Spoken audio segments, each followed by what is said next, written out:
കുറച്ച് വെളുത്തുള്ളി പേസ്റ്റും പിന്നെ ഇഞ്ചി വെളുത്തുള്ളി പേസ്റ്റും ഇഞ്ചിയും വെളുത്തുള്ളിയും പിന്നെ ഉള്ളി എടുത്തിട്ടുണ്ട്. ഇതും ഇൻഗ്രീഡിയൻസിൽ വേണ്ടതാണ്.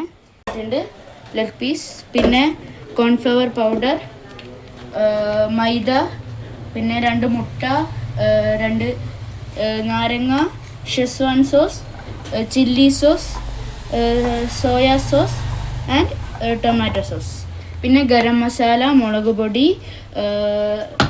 മറ്റേ മല്ലിപ്പൊടി, ഇതാണ് എണ്ണ, കുരുമുളക് പൊടി, ഉപ്പ്, പിന്നെ കുറച്ച് ചിക്കൻ മസാല, പിന്നെ 1 സ്പൂണ് ഒരിത്, പിന്നെ നമ്മുടെ പാൻ.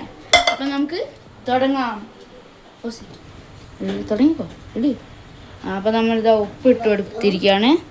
പിന്നെ നാരങ്ങൻ്റെ നീര് ഒഴിച്ച് കൊടുക്കാം. പിന്നെ കുറച്ച് മസാല ഗരം മസാല ഇട്ട് കൊടുക്കാം. അപ്പോൾ ഇതാ നിബുവാണ് ഇടാൻ പോകുന്നത്. ഇതാ ഇട്ടോ, ഇതാ ഇട്ട്.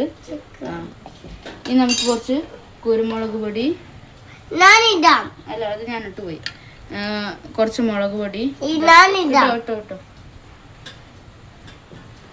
പിന്നെ കുറച്ച് മല്ലിപ്പൊടി ഇട്ടോ.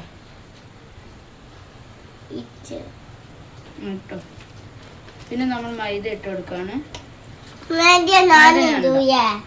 മൈദ കുറച്ച് അധികം വേണം. കുറച്ച് കോൺഫ്ലവർ ഇട്ട് കൊടുക്കാം.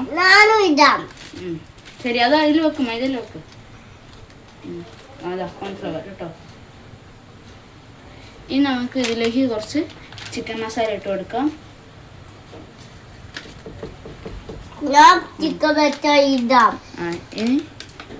ഇനി നമുക്ക് ഇതിലേക്ക് മുട്ട വെച്ച് കൊടുക്കാം. നീ മുട്ട ഇട്ടോ.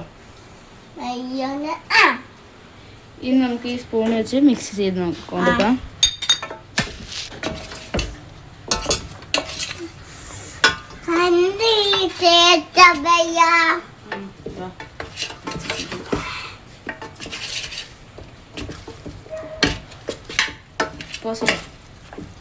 കുറച്ച് പേസ്റ്റും കൂടി ഇട്ട് കൊടുക്കുകയാണ്. എന്നിട്ട് നമുക്കൊന്ന് മിക്സ് ചെയ്യാം.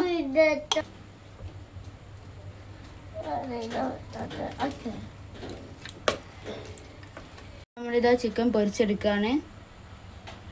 ഏകദേശം ഒരു 15 മിനിറ്റോളം ഇതിങ്ങനെ പൊരിച്ചെടുക്കണം.